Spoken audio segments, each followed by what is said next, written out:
जय Shri Krishna friends, welcome to Hari Mukund. आइए आज श्रीमद् भागवत पुराण के 8वें स्कंद का 24वां अध्याय शुरू करते हैं। इसमें श्री विष्णु भगवान के मत्स्य अवतार की कथा बताई गई है। राजा परीक्षित ने पूछा, भगवान के कर्म बड़े अद्भुत हैं। उन्होंने एक बार अपनी योग माया से मत्स्य अवतार धारण करके बड़ी सुंदर लीला की थी। मैं उनके उसी आदि अवतार की कथा सुनना चाहता हूँ। हे भगवान, मत्स्य योनि एक तो यूं ही लोक निंदित है, दूसरे तमोगुणी और असहन परतंत्रता से युक्त भी है। सर्वशक्तिमान होने पर भी भगवान ने कर्म बंधन में बंधे हुए जीव की तरह यह मत्स्य का रूप क्यों धारण किया? हे प्रभु, महात्माओं के कीर्तनीय भगवान का चरित्र समस्त प्राणियों को सुख देने वाला है। आप कृपा करके उनकी वह सब लीला हमारे सामने पूर्ण रूप से वर्णन कीजिए। सूत जी कहते हैं, शौनकादि ऋषियों, जब राजा परीक्षित ने भगवान श्री शुकदेव जी से यह प्रश्न किया, तब उन्होंने विष्णु भगवान का वह चरित्र जो उन्होंने मत्स्य अवतार धारण करके किया था, उसका वर्णन किया। श्री शुकदेव जी कहते हैं, यूं तो भगवान सबके एकमात्र प्रभु हैं, फिर भी वे गौ, ब्राह्मण, देवता, साधु, वेद, धर्म और अर्थ की रक्षा के लिए शरीर धारण किया करते हैं। वे सर्वशक्तिमान प्रभु वायु की तरह नीचे ऊंचे, छोटे बड़े सभी प्राणियों में अंतर्यामी रूप से लीला करते रहते हैं, परंतु उन प्राणियों के बुद्धिगत गुणों से वे छोटे बड़े या ऊंचे नीचे नहीं हो जाते, क्योंकि वे वास्तव में समस्त प्राकृत गुणों से रहित निर्गुण हैं। पिछले कल्प के अंत में ब्रह्मा जी के सो जाने के कारण ब्राह्मण नामक नैमित्तिक प्रलय हुआ था। उस समय भूरलोक आदि सारे लोग समुद्र में डूब गए थे। प्रलय काल आ जाने के कारण ब्रह्मा जी को नींद आ रही थी, वे सोना चाहते थे। उसी समय वेद उनके मुख से निकल पड़े और उनके पास ही रहने वाले हयग्रीव नामक बलि दैत्य ने उन्हें योग बल से चुरा लिया। सर्वशक्तिमान भगवान श्री हरि ने दानवराज हयग्रीव की यह चेष्टा जान ली, इसलिए उन्होंने मत्स्य अवतार ग्रहण किया। उस समय सत्यव्रत नाम के एक बड़े उदार एवं भगवत परायण राज ऋषि केवल जल पीकर तपस्या कर रहे थे। वही सत्यव्रत वर्तमान महाकल्प में विवस्वान यानी सूर्य के पुत्र श्राद्ध देव के नाम से विख्यात हुए और उन्हें भगवान ने वैवस्वत मनु बना दिया। एक दिन वे राजऋषि कृतमाला नदी में जल से तर्पण कर रहे थे। उसी समय उनकी अंजलि के जल में एक छोटी सी मछली आ गई। द्रविड़ देश के राजा सत्यव्रत ने अपनी अंजलि में आई हुई मछली को जल के साथ ही फिर से नदी में डाल दिया। उस मछली ने बड़ी करुणा के साथ परम दयालु राजा सत्यव्रत से कहा, हे राजन, आप बड़े दीन दयालु हैं। आप जानते ही हैं कि जल में रहने वाले जंतु अपनी जाति वालों को भी खा डालते हैं। मैं उनके भय से अत्यंत व्याकुल हो रही हूँ। आप मुझे फिर इसी नदी के जल में क्यों छोड़ रहे हैं? राजा सत्यव्रत को इस बात का पता नहीं था कि स्वयं भगवान मुझ पर प्रसन्न होकर कृपा करने के लिए मछली के रूप में पधारे हैं। इसलिए उन्होंने उस मछली की रक्षा का मन ही मन संकल्प किया। राजा सत्यव्रत ने उस मछली की अत्यंत दीनता से भरी बात सुनकर बड़ी दया से उसे अपने पात्र के जल में रख लिया और अपने आश्रम पर ले आए। आश्रम पर लाने के बाद एक रात में ही वह मछली उस कमंडल में इतनी बढ़ गई कि उसमें उसके लिए स्थान ही न रहा। उस समय मछली ने राजा से कहा, अब तो इस कमंडल में कष्टपूर्वक भी नहीं रह सकती, अतः मेरे लिए कोई बड़ा सा स्थान नियत कर दें जहाँ मैं सुखपूर्वक रह सकूं।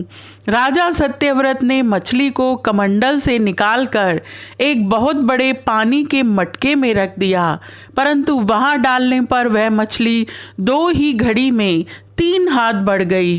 फिर उसने राजा सत्यव्रत से कहा, हे राजन, अब यह मटका भी मेरे लिए पर्याप्त नहीं है, इसमें मैं सुखपूर्वक नहीं रह सकती। मैं तुम्हारी शरण में हूँ, इसलिए मेरे रहने योग्य कोई बड़ा सा स्थान मुझे दो। सत्यव्रत ने वहाँ से उस मछली को उठाकर एक सरोवर में डाल दिया, परंतु वह थोड़ी ही देर में इतनी बढ़ गई कि उसने एक महामत्स्य का आकार धारण कर उस सरोवर के जल को घेर लिया और कहा, राजन, मैं जलचर प्राणी हूँ, इस सरोवर का जल भी मेरे सुखपूर्वक रहने के लिए पर्याप्त नहीं है, इसलिए आप मेरी रक्षा कीजिए और मुझे किसी अगाध सरोवर में रख दीजिए। मत्स्य भगवान के इस प्रकार कहने पर वे एक एक करके उन्हें कई अटूट जल वाले सरोवरों में ले गए, परंतु जितना बड़ा सरोवर होता उतने ही बड़े वे बन जाते। अंत में उन्होंने उन लीला मत्स्य को समुद्र में छोड़ दिया। समुद्र में डालते समय मत्स्य भगवान ने सत्यव्रत से कहा, वीर, समुद्र में बड़े बड़े बलि, मगर आदि रहते हैं, वे मुझे खा जाएंगे, इसलिए आप मुझे समुद्र के जल में मत छोड़िए। मत्स्य भगवान की यह मधुर वाणी सुनकर राजा सत्यव्रत मोह मुग्ध हो गए। उन्होंने कहा, मत्स्य का रूप धारण करके मुझे मोहित करने वाले आप कौन हैं? आपने एक ही दिन में 400 कोस के विस्तार का सरोवर घेर लिया। आज तक ऐसी शक्ति रखने वाला जलचर जीव तो न मैंने कभी देखा था और न ही सुना था। अवश्य ही आप साक्षात सर्वशक्तिमान, सर्वंतर्यामी, अविनाशी श्री हरि हैं। जीवों पर अनुग्रह करने के लिए ही आपने जलचर का रूप धारण किया है। हे पुरुषोत्तम, आप जगत की उत्पत्ति, स्थिति और प्रलय के स्वामी हैं। आपको मैं नमस्कार करता हूँ। हे प्रभु, हम शरणागत भक्तों के लिए आप ही आत्मा और आश्रय हैं। यद्यपि आपके सभी लीला अवतार प्राणियों के अभ्युदय के लिए ही होते हैं, तथापि मैं यह जानना चाहता हूँ कि आपने यह रूप किस उद्देश्य से ग्रहण किया है। कमल नयन प्रभु, जैसे देह आदि अनात्म पदार्थों में अपनेपन का अभिमान करने वाले संसारी पुरुषों का आश्रय व्यर्थ होता है, उसी प्रकार आपके चरणों की शरण तो व्यर्थ हो नहीं सकती, क्योंकि आप सबके अहेतुक प्रेमी, परम प्रियतम और आत्मा हैं। आपने इस समय जो रूप धारण करके हमें दर्शन दिया है, यह बड़ा ही अद्भुत है। श्री सुखदेव जी कहते हैं, भगवान अपने अनन्य प्रेमी भक्तों पर अत्यंत प्रेम करते हैं। जब जगतपति मत्स्य भगवान ने अपने प्यारे भक्त राजऋषि सत्यव्रत की यह प्रार्थना सुनी, तो उनका प्रिय और हित करने के लिए, साथ ही कल्पांत के प्रलयकालीन समुद्र में विहार करने के लिए उनसे कहा। श्री भगवान ने कहा, सत्यव्रत, आज से 7वें दिन भूरलोक आदि तीनों लोग प्रलय के समुद्र में डूब जाएंगे। उस समय जब तीनों लोग प्रलय काल की जल राशि में डूबने लगेंगे, तब मेरी प्रेरणा से तुम्हारे पास एक बहुत बड़ी नौका आएगी। उस समय तुम समस्त प्राणियों के सूक्ष्म शरीरों को लेकर सप्त ऋषियों के साथ उस नौका पर चढ़ जाना और समस्त धान्य तथा छोटे बड़े अन्य प्रकार के बीजों को साथ रख लेना। उस समय सब ओर एकमात्र महासागर लहराता होगा, प्रकाश नहीं होगा। केवल ऋषियों की दिव्य ज्योति के सहारे ही, बिना किसी प्रकार की विकलता के, तुम उस बड़ी नाव पर चढ़कर चारों ओर विचरण करना। जब प्रचंड आंधी चलने के कारण नाव डगमगाने लगेगी, तब मैं इसी रूप में वहां आ जाऊंगा और तुम लोग वासुकी नाग के द्वारा उस नाव को मेरे सींग में बांध देना। सत्यव्रत, इसके बाद जब तक ब्रह्मा जी की रात रहेगी, तब तक मैं ऋषियों के साथ तुम्हें उस नाव में बैठाकर उसे खींचता हुआ समुद्र में विचरण करूंगा। उस समय जब तुम प्रश्न करोगे, तब मैं तुम्हें उपदेश दूंगा। मेरे अनुग्रह से मेरी वास्तविक महिमा, जिसका नाम पर ब्रह्म है, तुम्हारे हृदय में प्रकट हो जाएगी और तुम उसे ठीक ठीक जान लोगे। भगवान राजा सत्यव्रत को यह आदेश देकर अंतर्ध्यान हो गए। अतः अब राजा सत्यव्रत उसी समय की प्रतीक्षा करने लगे जिसके लिए भगवान ने आज्ञा दी थी। कुशों का अग्रभाग पूर्व की ओर करके राजऋषि सत्यव्रत उन पर पूर्वोत्तर मुख से बैठ गए और मत्स्य रूप भगवान के चरणों का चिंतन करने लगे। इतने में ही भगवान का बताया हुआ वह समय आ पहुंचा। राजा ने देखा कि समुद्र अपनी मर्यादा छोड़कर बढ़ रहा है। प्रलय काल के भयंकर मेघ वर्षा करने लगे। देखते ही देखते सारी पृथ्वी डूबने लगी। तब राजा ने भगवान की आज्ञा का स्मरण किया और देखा कि नाव भी आ गई है। तब वे धान्य तथा अन्य बीजों को लेकर सप्त ऋषियों के साथ उस पर सवार हो गए।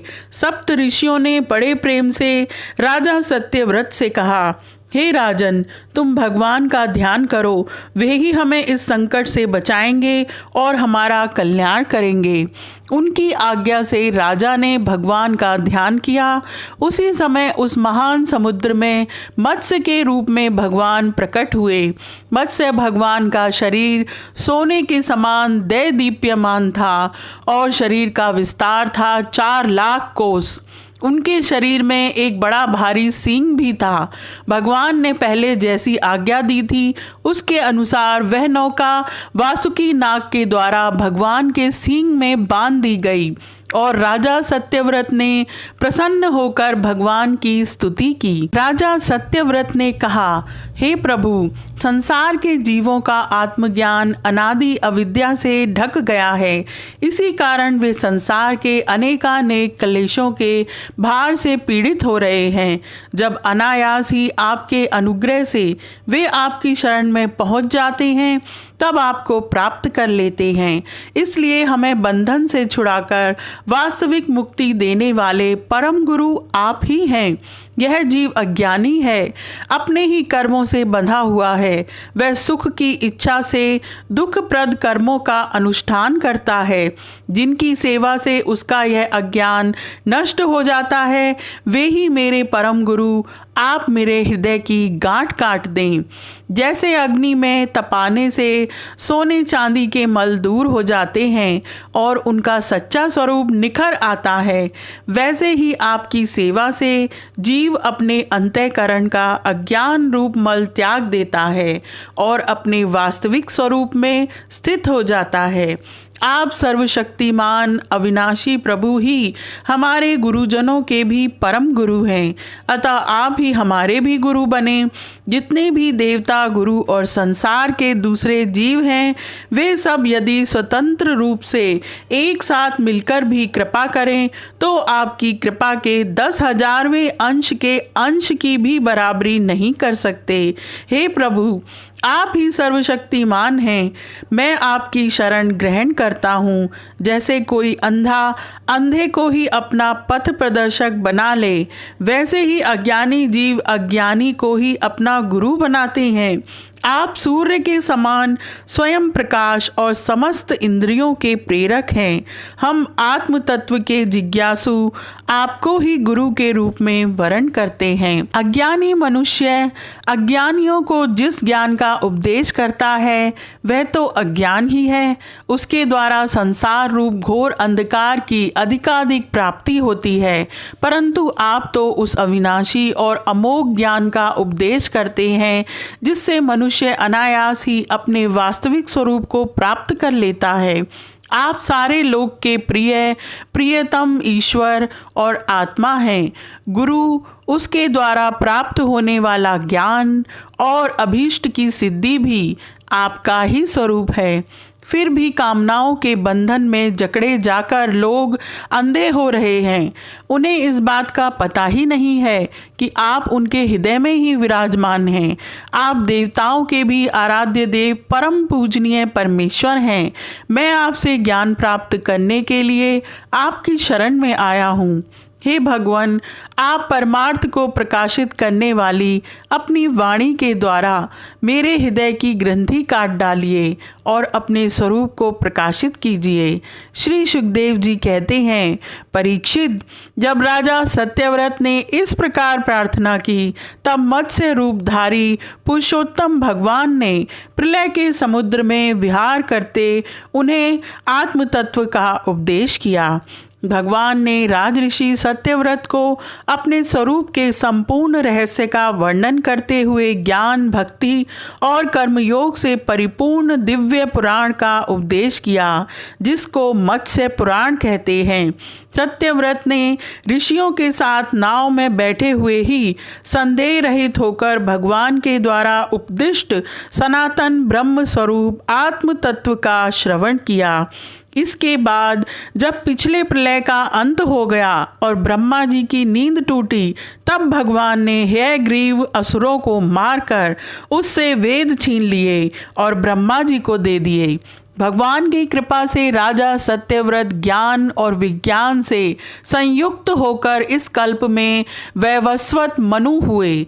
अपनी योग माया से मत्स्य रूप धारण करने वाले भगवान विष्णु और राजऋषि सत्यव्रत का यह संवाद एवं श्रेष्ठ आख्यान सुनकर मनुष्य सब प्रकार के पापों से मुक्त हो जाता है। जो मनुष्य भगवान के इस अवतार का प्रतिदिन कीर्तन करता है, उसके सारे संकल्प सिद्ध हो जाते हैं और उसे परम गति की प्राप्ति होती है। प्रलयकालीन समुद्र में जब ब्रह्मा जी सो गए थे, उनकी सृष्टि शक्ति लुप्त हो चुकी थी। उस समय उनके मुख से निकली हुई श्रुतियों को चुराकर हयग्रीव दैत्य पाताल में ले गया था। भगवान ने उसे मारकर वे श्रुतियां ब्रह्मा जी को लौटा दी एवं सत्यव्रत तथा सप्त ऋषियों को ब्रह्म तत्व का उपदेश किया। उन समस्त जगत के परम कारण लीला मत्स्य भगवान को मैं नमस्कार करता हूँ। यह अध्याय यहीं समाप्त होता है। आज के लिए इतना ही। Please like, share and subscribe my channel. Thank you.